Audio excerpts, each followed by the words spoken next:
الحمد لله نحمده ونستعينه ونستغفره ونؤمن به ونتوكل عليه ونعوذ بالله من شرور أنفسنا ومن سيئات أعمالنا من يهده الله فلا مضل له ومن يضلل فلا هادي له أشهد أن لا إله إلا الله وحده لا شريك له وأشهد أن سيدنا ونبينا ومولانا محمدا عبده ورسوله صلى الله على سيدنا محمد وعلى آله وأصحابه وأهل بيته وسلم تسليما كثيرا أما بعد فيقول الله تبارك وتعالى في محكمه التنزيل أعوذ بالله من الشيطان الرجيم بسم الله الرحمن الرحيم سبحان الذي أسرى بعبده ليلا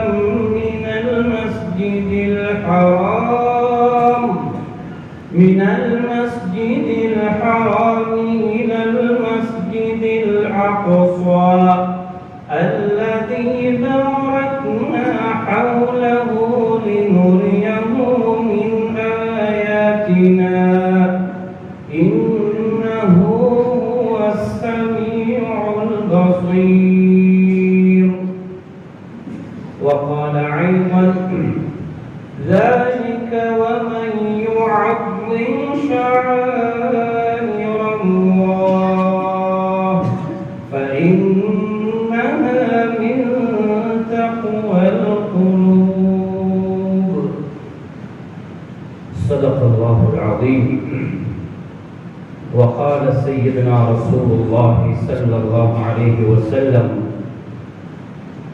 لما عرج بي إلى ربي عز وجل مررت بقوم لهم أظفار من نحاس يخمشون وجوههم وصدورهم فقلت من هؤلاء يا جبريل قال هؤلاء الذين يأكلون لحوم الناس ويقعون في أعراضهم رواه أبو داود وأحمد بإسناد صحيح صدق رسول الله صلى الله عليه وسلم أو كما قال عليه الصلاة والسلام உலகத்தை படைத்து பரிபாலித்துக் கொண்டிருக்கக்கூடிய வல்லவன் அல்லாஹ் ரப்புல் இஸ்ஸத் சுப்ஹானஹு வ தஆலாவை புகழ்கிறேன், அவனுக்கு நன்றியும் செலுத்துகின்றேன்.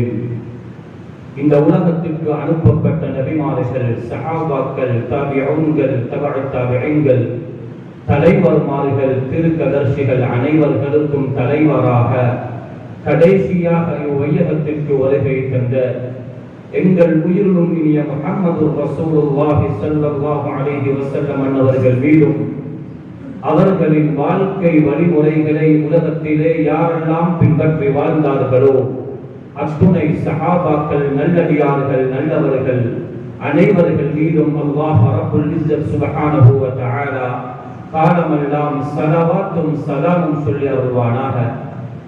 புனிதமிக்க ஜும்ஆவுடைய கடமையை நிறைவேற்றுவதற்காக அல்லாஹ்வுடைய மஸ்ஜிதிலே இஅ்திகாஃபுடைய நிய்யத்தோடு அமர்ந்திருக்கும் இஸ்லாமிய சகோதரர்களே, அல்லாஹ் ரப்புல் இஸ்ஸத் சுப்ஹானஹு வ தஆலா எவைகளை எல்லாம் நம்முடைய வாழ்க்கையில் எடுத்து நடக்கும்படி இருக்கிறானோ அவைகளை முழுமையாக எடுத்து நடக்கும்படியும், எவைகளை செய்யக்கூடாது என்று எங்களை தடை செய்து வைத்திருக்கிறானோ அத்துணை விடயங்களிலிருந்து முற்றாக தவிர்த்து கொள்ளுமாறு அடியேனுக்கும் அடுத்ததாக உங்கள் அனைவருக்கும் தக்வாவை கொண்டு வசியத்தும் நசீஹத்தும் செய்கிறேன்.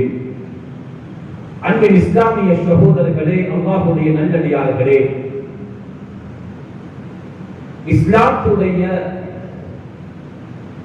அடையாளங்கள், இஸ்லாத்தை அறிமுகப்படுத்தக்கூடிய அனைத்து காரியங்களும், அனைத்து விடயங்களும் இஸ்லாத்துடைய ஷிஆர்களாக, அடையாளங்களாக கணிக்கப்படுகிறது. எந்தெந்த செயல்கள், எந்தெந்த வழிமுறைகள், நன்னடத்தைகள், நிகழ்வுகள், இஸ்லாத்திற்கு உட்பட்ட எல்லா காரியங்களும் அது இஸ்லாத்தை அறிமுகம் செய்கிறது என்றால் அது இஸ்லாத்துடைய ஷிஆர்களாக கணிக்கப்படும், இஸ்லாத்துடைய அடையாளங்களாக கணிக்கப்படும். அல்லாஹ் ரப்பல் இஸ்ஸத் சுப்ஹானஹு வ தஆலா இஸ்லாத்தை எப்படி அமைத்திருக்கிறான் என்றால், ஒரு காலத்திற்கு அதனை மக்கள் பின்பற்றி, ஒரு சமூகம் அதனை மறந்து, பின்னால் வரக்கூடிய ஒரு சமூகம் அதனை பற்றி படிக்க முடியாதவாறு இஸ்லாத்துடைய ஒரு பகுதி மறக்கடிக்கப்பட்ட ஒரு அமைப்பை மார்க்கத்திலே, ஷரியத்திலே அல்லாஹ் ஏற்படுத்தவில்லை. எவ்வளவு காலம் சென்றாலும் சிலவேளை உலக அடிப்படைகளில் வரலாறுகள் மங்கி போகின்ற நிலைமைகள் உருவாகலாம், அல்லது அந்த வரலாறுகளை பொய் என்று மக்களுக்கு பிரச்சாரம் செய்தால் மக்கள் அதனை படிக்க மாட்டார்கள், அதை விட்டு மக்கள் ஒதுக்கி விடுவார்கள். சில பெற்றோர்களுடைய கபறுகள் கூட இருந்த இடம் தெரியாமல் மறந்தவர்கள் எங்களில் இல்லாமல் இல்லை. காலப்போக்கில் உலக நடவடிக்கைகளை மக்கள் மறந்து விடுவார்கள். ஷரியத்துடைய எந்த ஒரு பகுதியாக இருந்தாலும், ஷரியத்தின் எந்த ஒரு சிறிய விடயமாக இருந்தாலும் அது காலம் நெடுகிலும் ஞாபகப்படுத்தப்படுவதற்கு அல்லாஹ் சில முறைகளை ஏற்படுத்தியிருக்கிறார். அதுதான் இஸ்லாமிய வரலாறு, தாரீக். இஸ்லாமிய வரலாற்றில் நடந்த உண்மை செய்திகள் ஒவ்வொரு மாதங்களிலும், 12 மாதங்களிலும் இஸ்லாமிய வரலாற்று பின்னணியில் சரித்திரங்கள் நடைபெற்றிருக்கின்றன. உலக நடவடிக்கைகளில் ஏற்பட்ட சரித்திரங்களை படிப்பது மார்க்கமல்ல. உலகத்தில் நடந்த ஒரு நிகழ்வை, ஒரு அனர்த்தத்தை ஞாபகப்படுத்துவது என்பது அது ஷரியத் அல்ல. ஆனால் ஷரியத்தில் நடைபெற்ற சில விடயங்களை ஞாபகம் செய்வது அது ஷரியத்திற்கு உட்பட்டது. மார்க்கத்தில் நடந்த உண்மை செய்திகளை பேசுவது அது ஷரியத்திற்கு உட்பட்டது.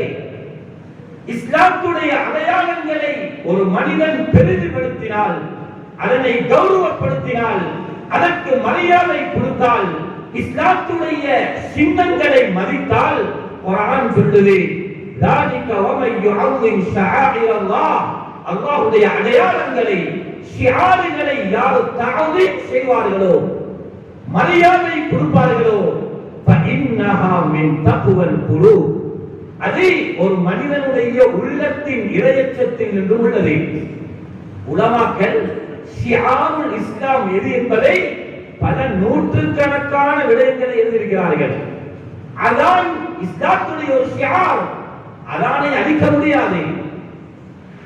குர்ஆன் சொல்லுது, வல் புத்ன ஜஅல்நாஹா லகும் மின் ஷஆஇரில்லாஹி லகும் ஃபீஹா கைர்.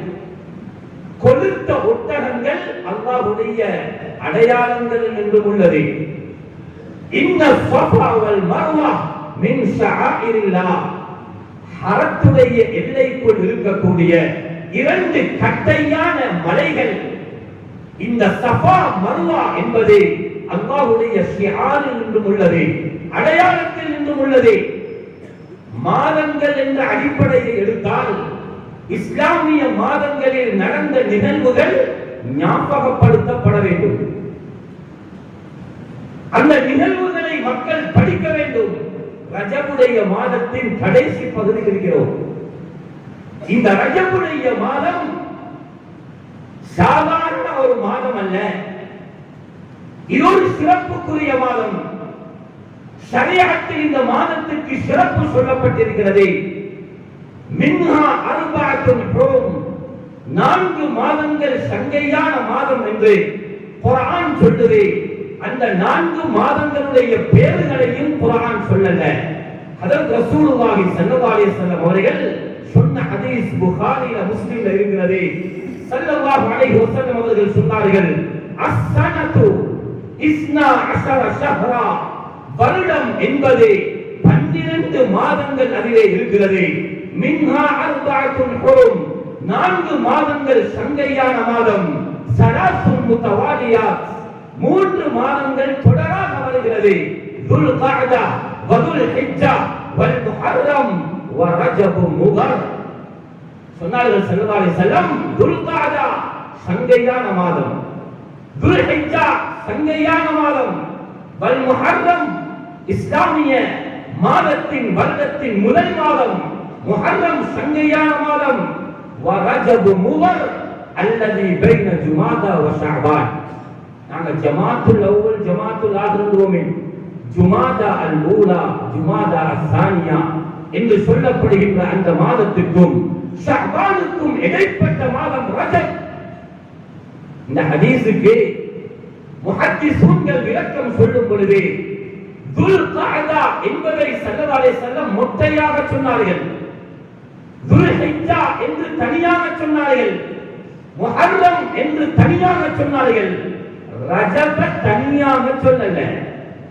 ரஜப சொல்லும் பொழுது ரஜபு முதர், முதருடைய ரஜப் என்கிறார்.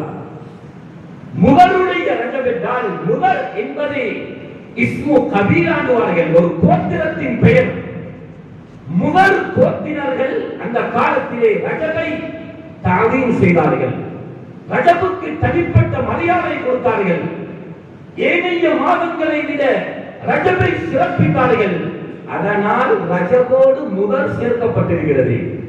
ரஜபை ஸல்லல்லாஹு அலைஹி வஸல்லம் மொட்டையாக சொல்லாமல் ரஜபு முதல், முதலுடைய ரஜப் என்கிறார்கள். அல்லாஹ்வுடைய நல்லடியார்களே, அந்த சங்கையான மாதத்தில் நடந்த பல நிகழ்வுகள் தாரீஹுடைய வரலாற்று கிதாபிலே பதிவு செய்யப்பட்டிருக்கிறது. அதிலே சில சந்தேகமான செய்திகளும் பலகீனமான செய்திகளும் இருக்கலாம். ஆனால் வரலாற்று ஆசிரியர்கள் எல்லா சரித்திரங்களிலும் 7 சரித்திரங்களை சஹீஹாக பதிவு செய்திருக்கிறார்கள். இந்த ரஜபுடைய மாதத்திலே நடந்த சரித்திரம் அந்த 7ல ஒன்றுதான். அல் இஸ்ரா வல் மிஅராஜுடைய ஒரு பிரயாணத்தை பற்றி குர்ஆன் எங்களுக்கு சொல்லுகிறது. தஹ்வீருல் கிப்லா, கிப்லா மாற்றப்பட்டது ஏனைய மாதங்கள் சொல்லப்பட்டிருந்தாலும் அல்லாமா இப்னு ஹஜருல் அஸ்கலானி ரஹ்மத்துல்லாஹி அலைஹி ஃபத்ஹுல் பாரியிலே, புகாரியுடைய விரிவுரை கிதாபிலே எல்லா உலமாக்களுடைய கருத்தையும் நகல் செய்திருக்கிறார்கள். அலஸ் ஸஹீஹ், ஸஹீஹான கருத்தின்படி அந்த கிப்லா மாற்றப்பட்டதும் இந்த ரஜபுடைய மாதத்தில் தான். முஸ்லிம்கள் ஹபஷாவுக்கு ஹிஜ்ரத் போனார்கள். நஜ்ஜாஷி மன்னருக்கு முஹம்மது ஸல்லல்லாஹு அலைஹி வஸல்லம் இஸ்லாத்துக்கு அழைப்பு கொடுத்து கடிதம் எழுதினார்கள். அவன் இஸ்லாத்தை ஏற்றுக்கொண்டான். நஜ்ஜாஷி அவர் ஹபஷாவிலே மரணித்தார். முஹம்மது ஸல்லல்லாஹு அலைஹி வஸல்லம் மதீனாவிலே அவருடைய ஜனாஸா தொழுகையை நடத்தினார்கள். அது ரஜபுடைய மாதத்தில் நடந்ததாக சரித்திரம் சொல்லுகிறது. மிகப்பெரிய ஒரு யுத்தம், கஸ்வத்து தபூக். சூரா தௌபாவின் அரைவாசி ஆயத்துக்கள் தபூக் யுத்தத்தை பற்றி எங்களுக்கு சொல்லுகிறது. முஹம்மது ஸல்லல்லாஹு அலைஹி வஸல்லம் அவர்கள் கலந்து கொண்ட கடைசி யுத்தம். அபூ ஸுர்ஆ போன்றவர்களுடைய கருத்து 70,000 முஸ்லிம்கள் கலந்து கொண்ட யுத்தம். அந்த யுத்தத்தின் தளபதியாக காலிதாக முஹம்மது ஸல்லல்லாஹு அலைஹி வஸல்லம் அவர்கள் தான் தலைமை தாங்கினார்கள். அந்த யுத்தம் நடைபெற்றது இந்த ரஜபுடைய மாதத்தில். யர்மூக்குடைய யுத்தம், அதுவும் மிக விசேஷமான யுத்தம். அபூ உபைதா இப்னுல் ஜர்ராஹ் ரலியல்லாஹு அன்ஹு, காலித் இப்னுல் வலீத் ரலியல்லாஹு அன்ஹு அந்த யுத்தத்திலே பொறுப்பாக இருந்து கலந்து கொண்டார்கள். அதுவும் இந்த ரஜபுடைய மாதத்தில் தான் நடைபெற்றதாக சரித்திரம் சொல்லுகிறது. அதே போன்று அல் இஸ்ரா வல் மிஅராஜ், ஸல்லல்லாஹு அலைஹி வஸல்லம் போன மிக பிரமாண்டமான ஒரு அற்புதமான பிரயாணம் அது இந்த ரஜபுடைய மாதத்தில் தான் நடைபெற்றது. வரலாற்று பின்னணியில் 379வது வருடம் மஅரகத்து ஸல்லாகா என்ற ஒரு யுத்தம் நடைபெற்றது. ஃபத்ஹ் திமிஷ்க் சிரியாவுடைய தலைநகரம் தமஸ்கஸ் வெற்றி கொள்ளப்பட்டது இந்த ரஜபுடைய மாதத்தில். இப்படியாக 7 சரித்திரங்கள் இந்த ரஜபுலே நடைபெற்றிருக்கிறது என்றால் ரஜபுக்கு சிறப்பு இருக்கிறது. முழு உலகத்திலேயும் இந்த காலப்பகுதியில் ஒரு முக்கியமான நிகழ்வை மக்கள் எடுத்து பேசுவார்கள். அது அற்புதமான ஒரு சரித்திரம். ஒரு பிரயாணத்தில் 2 பிரயாணம், அது இஸ்ரா வல் மிஅராஜ். ஆனால் மக்கள் இதை ஒரு கதையாகத்தான் எடுத்திருக்கிறார்கள். இஸ்ரா மிஅராஜுடைய ஒரு கதை. அல்லாஹ்வுடைய நல்லடியார்களே, வெறும் ஒரு கதை அல்ல இது. இது முஸ்லிம்களுடைய அகீதாவோடு சம்பந்தப்பட்டது, இஸ்லாத்துடைய கோட்பாடோடு சம்பந்தப்பட்டது, இது ஈமானோடு சம்பந்தப்பட்டது. ஈமான் என்பது தன்னுடைய புத்தியினால் அதனை நினைத்தோ அல்லது காலத்திற்கு தோதுவாறு அதனை எப்படி சாத்தியப்படுத்தலாம் என்று யோசிப்பதோ அல்ல. ஈமான் என்பது ஈமான் என்பது ஈமான் பில் கைப், மறைவான விடயங்களை கொண்டு நம்புவது. அதற்கு ஆகப்பெரிய ஒரு ஆதாரம் இந்த இஸ்ரா மிஅராஜுடைய ஒரு சரித்திரம். உலகத்திற்கு வந்து போன எந்த நபிமார்களும் இப்படியான ஒரு பிரயாணத்தை மேற்கொள்ளவில்லை. இதற்கு பின்னால் உலகத்தில் யாருக்கும் அது போன்ற ஒரு பிரயாணம் போக முடியாது. முஹம்மது ஸல்லல்லாஹு அலைஹி வஸல்லம் அவர்கள் ஹயாத்தோடு இருக்கும் பொழுது அல்லாஹ் ரப்பல் இஸ்ஸத் சுப்ஹானஹு வ தஆலா மிகப்பெரிய ஒரு அற்புதத்தை ஏற்படுத்தினார். உண்மையிலே இந்த சரித்திரம் குர்ஆன்ல ஹதீஸ்ல இது சம்பந்தமாக தெளிவுபடுத்தப்படாமல் ஏனைய வரலாற்று செய்தியாக மாத்திரம் இருந்திருந்தால் இவைகளில் முஸ்லிம்கள் நிச்சயமாக சந்தேகப்படுவார்கள். ஏன் இது அல்லாஹ் ரசூலுடைய வார்த்தை அல்லையே, அப்படி நடக்கலாமா என்று எங்களுக்கு இருக்கக்கூடிய குறுகிய ஈமானை வைத்து நாங்கள் உரசி பார்த்திருப்போம். ஏதோ குர்ஆனும் சுன்னாவும் இதை பற்றி தெளிவுபடுத்தினால் அதிலே எங்களுடைய தலையை நுழைவிக்காமல் எங்களுடைய தனிப்பட்ட சிந்தனையை செலுத்தாமல் ஏற்றுக்கொள்கிறோம். அவ்வளவு பிரமாண்டமான ஒரு அற்புதம். முஸ்லிம்கள் என்று சொல்ல முடியாது. இஸ்லாத்துடைய வரம்பை விட்டும் கால் சருகிய ராஃபிதாக்கள் இன்னும் அதனை மறுக்கிறார்கள். இஸ்லாமிய அராஜுடைய பிரயாணத்தை பொய் என்கிறார்கள். இன்னும் சிலர் அதனை களம் என்கிறார்கள். அதற்கு அடிப்படை காரணம் அவர்களுடைய புத்தி ஏற்க மறுக்கிறது. அல்லாஹ்வுடைய நல்லடியார்களே, ஸல்லல்லாஹு அலைஹி வஸல்லம் அவர்கள் கடுமையான 2 சோதனைக்கு உட்பட்டு இருக்கும் பொழுது அல்லாஹ் கொடுத்த ஒரு விருந்து. நபி அவர்களுக்கு உலக அடிப்படையில் சபபாக இருந்த மிக முக்கியமான 2 பேர்களுடைய அடுத்தடுத்த வஃபாத் நபிக்கு சோதனையாக ஏற்பட்டது. ஒருவர் பெரியப்பா அபூ தாலிப். அபூ தாலிப் இருக்கும் பொழுது நபி அவர்களுக்கு யாரும் கை நீட்டல்ல, யாரையும் கை நீட்ட விடல்ல. அல்லாஹ் ரப்பல் சுப்ஹானஹு வ தஆலா அபூ தாலிபை கொண்டு முஹம்மது ஸல்லல்லாஹு அலைஹி வஸல்லம் அவர்களுக்கு பாதுகாப்பு கொடுத்திருந்தான். அவர்களும் மரணிக்கிறார்கள். ஒரு மனிதனுடைய மிகப்பெரிய ஒரு ஆறுதல் அவனுடைய மனைவி. யார் எதை பேசினாலும் வீட்டில் வந்து அந்த செய்திகளை சொன்னால் அது வியாபாரத்துடைய நஷ்டமாக, கஷ்டமாக, கடனாக, அது ஒரு மிகப்பெரிய ஒரு சுமையாக இருந்தாலும் மனைவியுடைய ஆறுதல் ஒரு கணவனுக்கு நிச்சயமாக நிம்மதியை கொடுக்கும். ஸல்லல்லாஹு அலைஹி வஸல்லம் பகலில் ஏச்சியும் அடியும் இப்படியாக இருக்கும் பொழுது அவர்களுடைய தலையை தடவிய மனைவிதான் கதீஜத்துல் குப்ரா ரலியல்லாஹு அன்ஹா. ஆறுதல் சொல்வார்கள், யா ரசூலல்லாஹ், அல்லாஹ்வுடைய தூதரே, உங்களிடத்திலே பெரிய ஒரு காரியம் இருக்கிறது, நீங்கள் பொறுங்கள், அல்லாஹ் உங்களுக்கு வெற்றியை தருவான் என்று ஆறுதல் சொல்லும் மனைவியும் வஃபாத்தாகிவிட்டார். கடுமையான ஆத்திரத்தில் கவலையில் இருக்கும் பொழுது அல்லாஹ் முஹம்மது ஸல்லல்லாஹு அலைஹி வஸல்லம் அவர்களை தனக்கு விருந்தாளியாக வானலோகத்திற்கு அழைத்துக் கொண்டான். இந்த சரித்திரம் குர்ஆன்ல சில சூறாக்கள் ஆரம்பிக்கும் வார்த்தைகளை கொண்டே விளங்கலாம். இது எதை பத்தி பேச போறாங்க? 2 சூறாக்கள் ஆரம்பிக்கிறான், நாசம் ஏற்படட்டும் என்று. குர்ஆன்ல 2 சூறா ஆரம்பிக்கப்படுகிறது, வயலுன், நாசம் ஏற்படட்டும் என்றால் அங்கே ஏதோ ஒரு எச்சரிக்கை செய்ய போகிறான் என்ற அர்த்தம். யா அய்யுஹன் நபி என்று அல்லாஹ் ஆரம்பித்தால் அங்கே நபியை பற்றி பேச போகிறான் என்பது அர்த்தம். குர்ஆனிலே சூரா பனூ இஸ்ராயீலை அல்லாஹ் ஆரம்பிக்கிறான். உலமாக்கள் இந்த சொல்லுக்கு சொல்லுவார்கள் லஃது தஅஜ்ஜுப், ஆச்சரியத்தின் வார்த்தை. சுப்ஹான், சுப்ஹானல்லாஹ் சொல்ற ஆச்சரியத்துக்கு.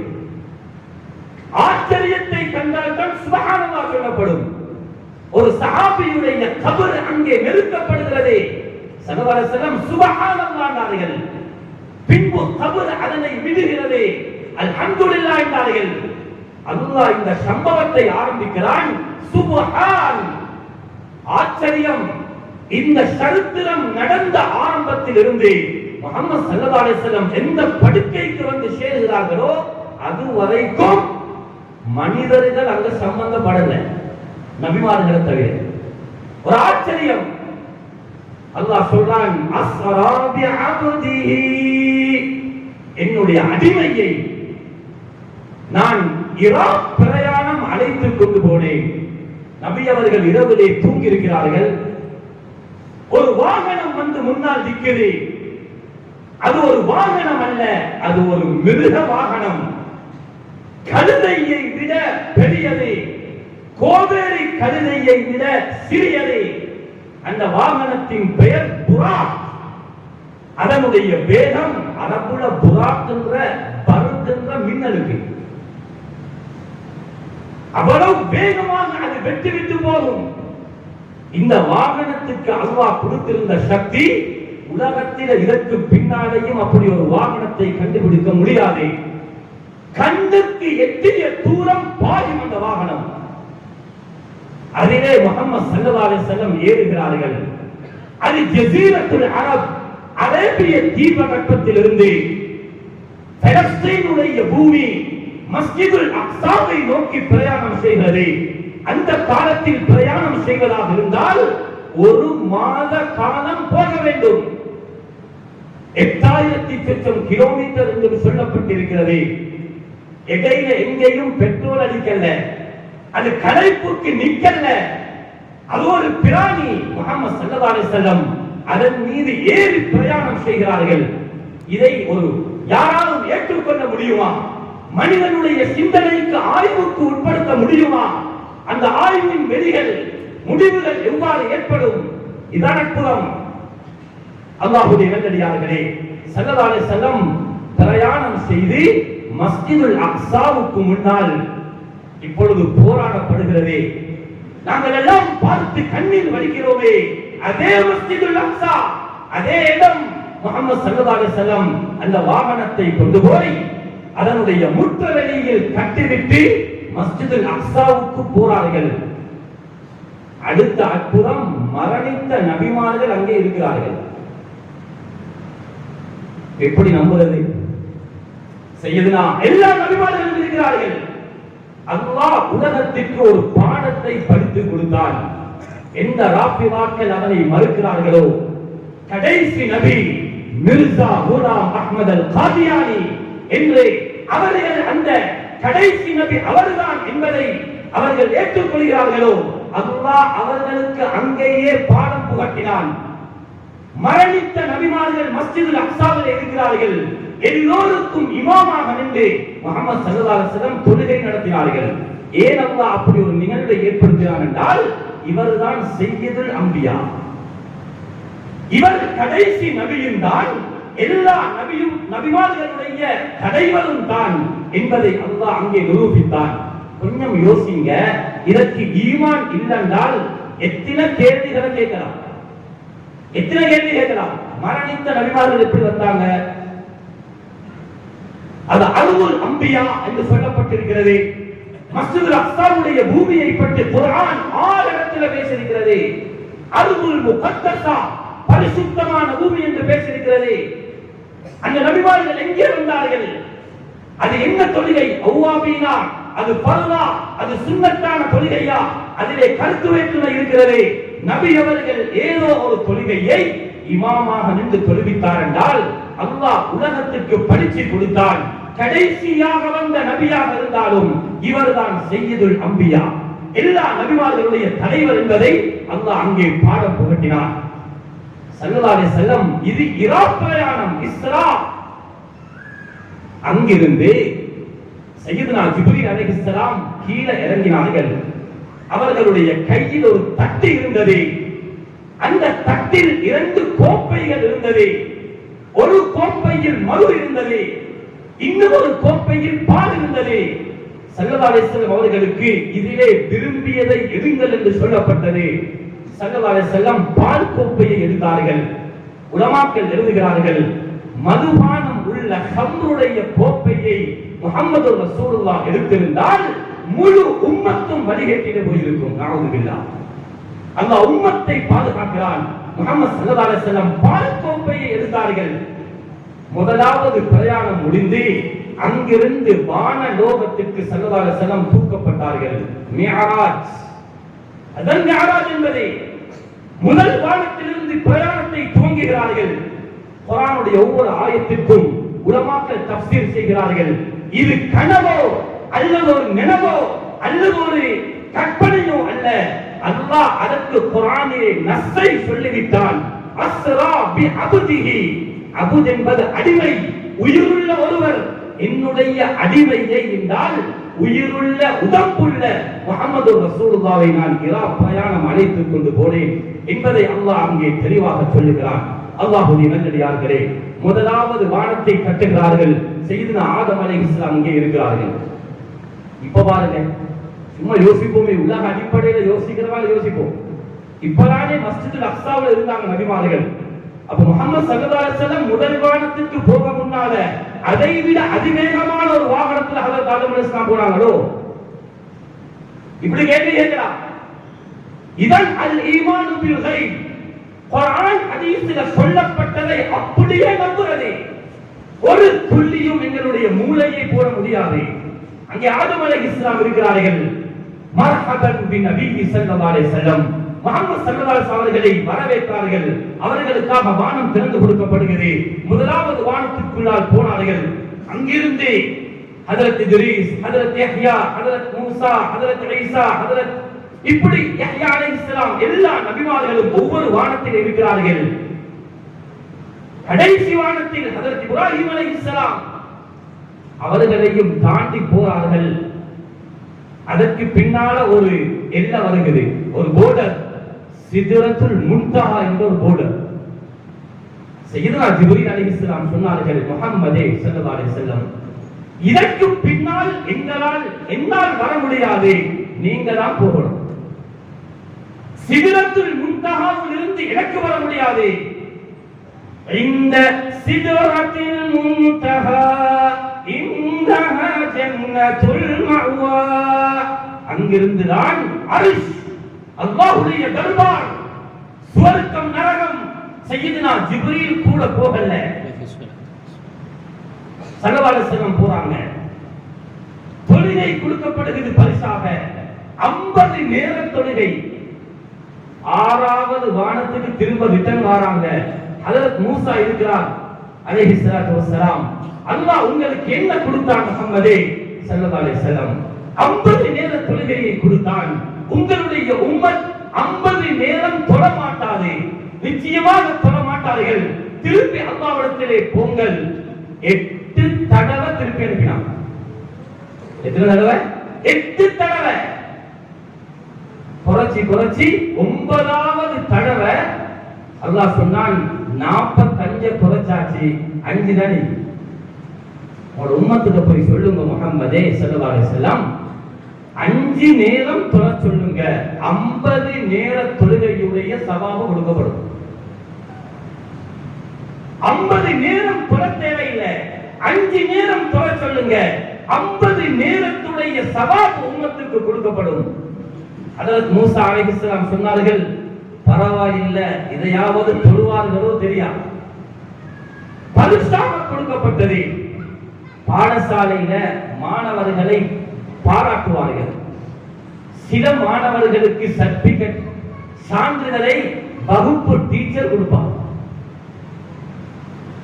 அல்லது பாடசாலை ஆபீஸுக்கு கூப்பிட்டு கொடுப்பார். ஃபர்ஸ்ட் செகண்ட் தேர்ட் வந்தவர்களை மேடைக்கு அழைத்து கொடுக்கப்படும். ஹஜ்ஜை அல்லாஹ் உலகத்துக்கு இறக்கினான், ஜகாத்தை உலகத்துக்கு இறக்கினான், ரமதானுடைய நோன்பை உலகத்துக்கு இறக்கிறான். தொழுகையை அல்லாஹ் இறக்கல்ல, தன்னுடைய ஹபீபை கூப்பிட்டு அல்லாஹ் பரிசாக கொடுத்தான். அவ்வளவு கண்ணியமானதுதான் தொழுகை. ஸல்லல்லாஹு அலைஹி வஸல்லம் சுவர்க்கத்தை பார்க்கிறார்கள், நரகத்தை பார்த்தார்கள், சுவர்க்கத்துடைய சுவண்டிகளை பார்த்தார்கள், நரகத்துடைய அதாபை பார்த்தார்கள். இப்ப அங்க ஜிப்ரீல் இருக்கிறார். இப்ப எப்படி நம்புற? சிதறத்தில் முன்தாக கிட்ட வந்தோடே சொன்னாரு, எனக்கு வரையில நீங்க போங்க. சுவர்க்கத்தில நரகத்தில் இருக்கும் பொழுது, நரகத்தை கண்காணிக்கும் பொழுது அங்க ஜிப்ரீல் இருக்கிறார். அபூ தாவூதுடைய அஹ்மதுடைய ஸஹீஹான ரிவாயத், ஸல்லல்லாஹு அலைஹி வஸல்லம் அவர்களுக்கு பல அதாபுகள் காட்டப்பட்டது. ஒரு மனிதர் அங்கே காட்டப்பட்டார். யார் அவர்? லஹும் அக்பாரும் மின் நுஹாஸ். இந்த நகங்கள் எல்லாம் இரும்புல இருக்கிறது, இரும்பு. அவருடைய இரும்பாலான உள்ள நகங்களை யஹ்முஷூன வுஜூஹஹும் வஸுதூரஹும், அவருடைய நெஞ்சை, உடம்பை அந்த நகங்களால் அவர் கிழித்துக் கொண்டிருக்கிறார். இரத்தங்கள் வடிது, அவருடைய உடம்பையே அவர் கிழிக்கிறார். ஃபகுல்து, முஹம்மது ஸல்லல்லாஹு அலைஹி வஸல்லம் கேட்டார்கள், நான் கேட்டேன், மன் ஹாஉலாஇ யா ஜிப்ரீல். என்றால் அங்க ஜிப்ரீல் இவர்தானே. ஜிப்ரீல் இவர்கள் யார் என்று கேட்டார்கள். சொன்னார்கள், ஹாஉலா அல்லதீன யஅகுலூன லுஹூமன் நாஸ்.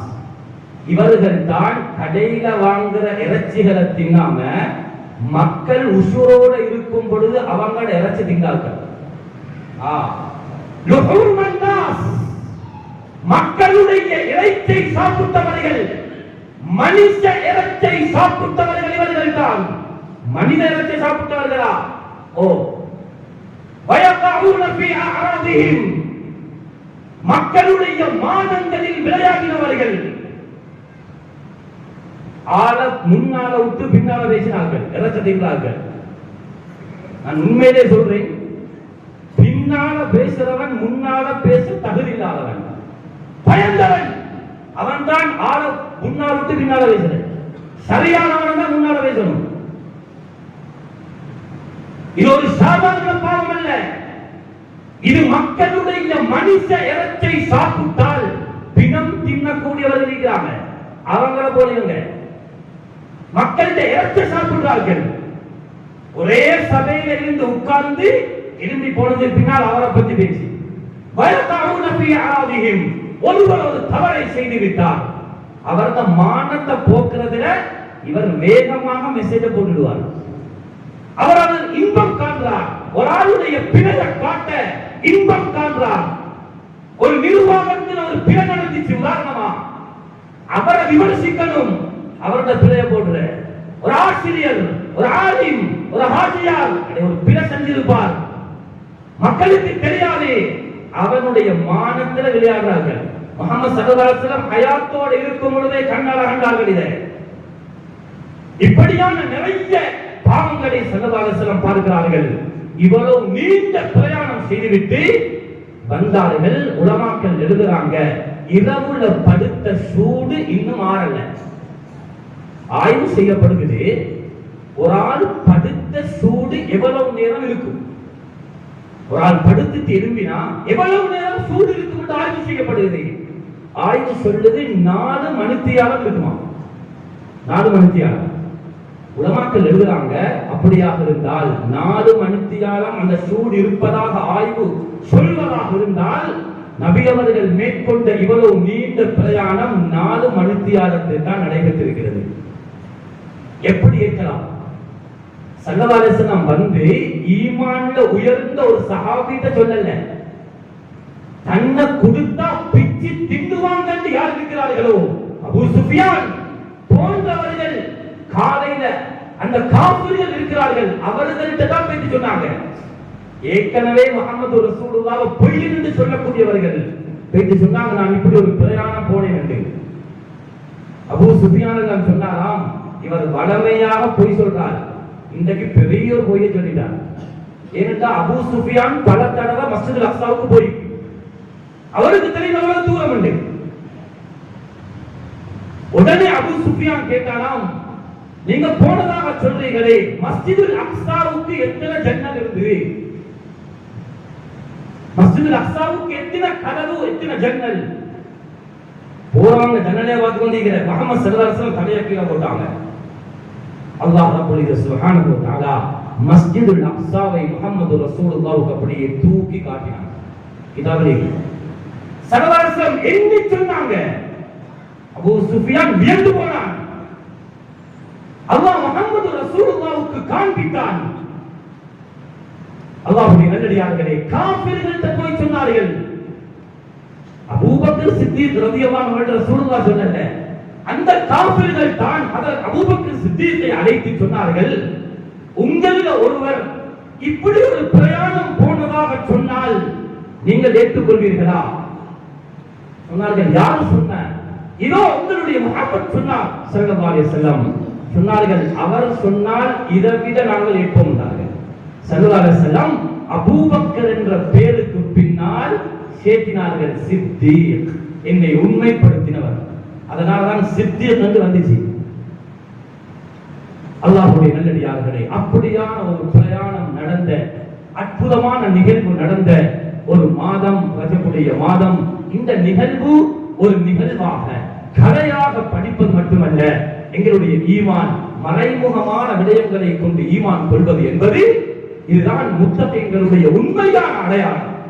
எனவே இந்த விடயங்களை நாங்கள் படிப்போம். ஷாபான் அன்பித்துக் கொண்டு வருகிறது, ரமலானை முன்னோக்கி கொண்டிருக்கிறோம். திடீரென்று நிறைய வஃபாத்துகளை கேள்விப்படுகிறோம். ஆக்சிடென்ட்கள், திடீர் வஃபாத்துகள், திடீர் விபத்துக்கள், நோய்கள். ஒவ்வொரு நாளும் ஒவ்வொரு ஜனாசாக்களையும் கடந்து கொண்டிருக்கிறோம். அல்லாஹ்வுடைய நல்லடியார்களே, எங்களுக்கு ஒரு மாற்றத்தை நாங்கள் கொண்டு வருவோம், ஒரு மாற்றத்தை கொண்டு வருவோம். எங்கள் வாழ்க்கையில் ஒரு திருப்பு முனையை கொண்டு வருவோம். நல்ல நியத்துகளை வைப்போம். குழந்தைகளை நல்ல கல்விமான்களாக, சமூகத்திலே தலை சிறந்தவர்களாக நாங்கள் அவர்களை ஊக்குவித்து சமூக பணியோடு அவர்களை இணைத்து வைப்போம். மாமனல்ல இந்த பகுதியை பொறுத்தமைப்பில் நான் இந்த ஊராக இருந்தாலும் வெளியூர்களுக்கு அதிகமாக பிரயாணம் போகக்கூடிய வாய்ப்பு இருக்கிறது. என்றாலும் எங்கள மாவனல்லை உயர்வத்த இந்த ஊர்களை கட்டாயம் ஒவ்வொரு ஊர்களையும் நான் பேசியிருக்கிறேன். அல்லாஹ்வுடைய பெரிய கிருபை, பல அமைப்புகள் உள்ள மக்கள் இருந்தாலும் ஊருடைய ஒரு முன்னேற்றத்துக்காக நிர்வாகங்களோடு, தடவந்தர்களோடு, உலமாக்களோடு சேர்ந்து கை கொடுக்கக்கூடிய ஒரு உண்மையான தன்மையை எங்களுடைய மாவனல்ல இந்த பகுதியில் பார்க்கலாம். அல்லாஹ்வுடைய நல்லடியார்களே, அதனால் நல்ல குழந்தைகளை, சாலிஹான குழந்தைகளை வளர்ப்பதற்கு முயற்சி செய்வோம். இஸ்லாமிய உணர்வுகளை அவர்களுக்கு ஏற்படுத்துவோம். கட்டாயம் தவறு சொல்லல, கல்விக்காக நாங்கள் படிக்க வேண்டும். இஸ்லாமிய வரலாறு, இஸ்லாமிய வரலாற்று பின்னணிகள், நடந்த யுத்தங்கள், நடந்த நிகழ்வுகளை கட்டாயம் குழந்தைகளுக்கு போதிக்க வேண்டும். அந்தந்த மாதங்கள் வரும் பொழுது அந்த மாதத்திலே நடைபெற்ற நிகழ்வுகள் ஞாபகப்படுத்தப்பட வேண்டும். அவர்கள் படிக்க வேண்டும். 1000 கிதாபுகளில் போட்டியிட்ட ஒரு கிதாபு தான் இமாம் முபாரக் ஃபூரி ரஹ்மத்துல்லாஹி அலைஹி அவர்கள் எழுதின அர்-ரஹீக்குல் மக்தூம். நான் மேலே சொன்ன சரித்திரங்கள் எல்லாம் ரஹீக்குல் மக்தூமுடைய கிதாபிலே பதிவு செய்யப்பட்டது. அது ஆங்கிலத்தில் இருக்கிறது, தமிழில் இருக்கிறது, நான் நினைக்கிறேன் சிங்களத்திலும் இருக்கிறது. இதை எடுத்து வாசியுங்கள். நல்ல சரித்திரங்களை, பிற்பட்ட காலங்களில் பொய்யான சம்பவங்கள், இஸ்ரா மிஅராஜுடைய பிரயாணத்தில் நிறைய பொய்களை புகுத்திருக்கிறார்கள். மிக கவனமாக இந்த விடயங்களை செயல்பட வேண்டும். எனவே அந்த கிதாபுகளை வாசிப்பது இஸ்லாமிய அறிவோடு எங்களுடைய குழந்தைகளை வளர்க்கும் பொழுதுதான் அவர்கள் உண்மையான முத்தகீன்களாக வருவார்கள். அல்லாஹ் ரப்பல் சுப்ஹானஹு வ தஆலா எங்கள் அனைவர்களுக்கும் அவனுடைய மேலான ஷரீஅத்தை இஸ்லாத்தை சரியான முறையிலே விளங்கிக் கொள்ளக்கூடிய ஆற்றலையும் திறமையையும் தருவானாக. எங்களுடைய பாவங்களை மன்னித்து தருவாயாக. எங்கள் அனைவர்களையும் பாதுகாப்பாயாக. யா அல்லாஹ், திடீர் மௌத்தை விட்டு பாதுகாப்பாயாக. வீதி விபத்துகளை விட்டு பாதுகாப்பாயாக. திடீர் மாரடைப்பை விட்டு பாதுகாப்பாயாக. பயங்கரமான கேவலமான நோய்கள் வந்துடாமல் யா அல்லாஹ் எங்களையும் எங்கள் பரம்பரையும் பாதுகாத்தருவாயாக. யாவது எங்களுடைய பெற்றோர்களை மன்னித்து தருவாயாக. அவர்களுடைய கபர்களை சுவர்க்கத்தின் பூஞ்சோலைகளாக ஆக்குவாயாக. யா அல்லாஹ், உலகத்திலே தலை நிமிர்ந்து வாழ்வதற்கு எங்களுடைய பெற்றோர்கள் நிறைய பாடுபட்டிருக்கிறார்கள். இப்போது அவர்கள் மன்னரையிலே வாழ்ந்து கொண்டிருக்கிறார்கள். யா அல்லாஹ், கியாமத்துடைய நாளிலே அந்த பெற்றோர்களோடு எங்களை சேர்த்தருவாயாக. எந்தெந்த பெற்றோர்கள் ஹயாத்தோடு இருக்கிறார்களோ அவர்களுக்கு பணிவிடை செய்யக்கூடிய நல்ல பிள்ளைகளாக எங்கள் அனைவர்களை மாற்றியருவாயாக. எங்கள் அனைவர்களுடைய துஆவையும் ஏற்று கபூல் செய்வாயாக. آمين آمين. وآخر دعوانا أن الحمد لله رب العالمين. الحمد لله رب العالمين. وصلى الله وسلم وبارك على نبينا محمد وعلى آله وأصحابه أجمعين. أما بعد، فيا عباد الله، أوصيكم وإياي أولا بتقوى الله، وأحثكم على طاعته، وأزجركم عن معصيته. إن ديننا دين الإسلام يهدي إلى سبيل الرشاد، وشرعه النبي صلى الله عليه وسلم، بين ذلك في سيرته الجميلة، ولم تبق في قلبه زخرفة الدنيا، وهو الذي قال: لو كانت الدنيا تعدل عند الله جناح بعوضة ما سقى كافرا منها شربة ما رواه الترمذي. وفي العالم فرقتان تعيشان، فرقة غرتهم الحياة الدنيا، وفرقة أرغبوا في الآخرة وهم الفائزون في الدنيا والآخرة فوزا جزيلا. وكونوا من الفرقة الثانية تدخلوا في دار السلام فرحا مسرورا، ولا تكونوا ممن طغى وأطغى، ولا من المغترين المضلين في الدنيا والآخرة. إن أحسن الكلام وأبين النظام وأحكم الأحكام كلام ربنا السلام. فالله تعالى عز وجل يقول وهو أصدق القائلين: فإذا قرأت القرآن فاستعذ بالله من الشيطان الرجيم. أعوذ بالله من الشيطان الرجيم. بسم الله الرحمن الرحيم. يا أيها الذين آمنوا اتقوا الله حق تقاته ولا تموتن إلا وأنتم مسلمون. نفعني الله وإياكم بالآيات والذكر الحكيم وبسنة رسوله الكريم. قد قلت ما قلت، إن سبابا فمن الله، وإن خطأ فمن نفسي والشيطان، واستغفر الله إنه كان غفارا.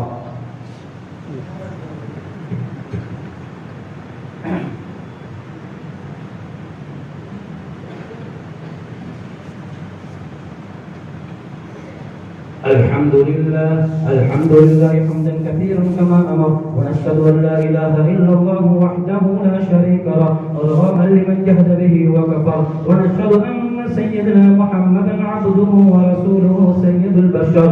صلى الله على سيدنا محمد وعلى آله وأصحابه من انتصرت عين بنظر. فيا عباد الله، أوصيكم ونفسي أولا بتقوى الله، فإن الله مع الذين اتقوا والذين هم محسنون. واعلموا عباد الله أن الله تعالى أمركم أمرا عظيما، فدع بنفسه تعظيما، وثنى بملائكته المسبحة بقدسه تكريما، وقال جل جلاله عظيما: إن الله وملائكته يصلون على النبي يا أيها الذين آمنوا صلوا عليه وسلموا تسليما. فأجيبوا الله إلى ما دعاكم الله إليه وصلوا وسلموا عليه.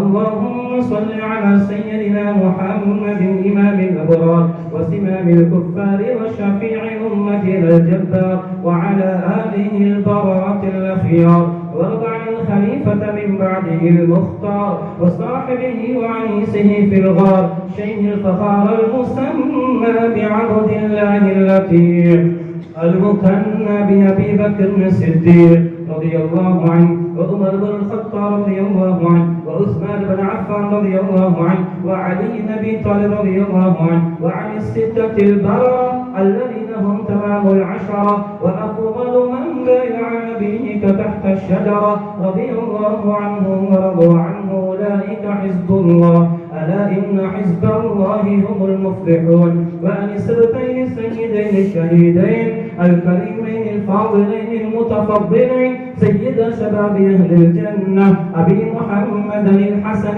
وأبي عبد الله الحسين، وارض عن الإمامين المطهرين من الرجس والعجناس المشهورين بالكرم البارع على الناس، عمي نبيك أبي عمارة وأبي فضل العباس وأزواجه الطاهرات أمهات المؤمنين، وارض عنا معهم برحمتك يا أرحم الراحمين. اللهم اغفر وارحم الخلفاء والمتقدمين والأئمة الماضين والمسلمين والمسلمات أجمعين.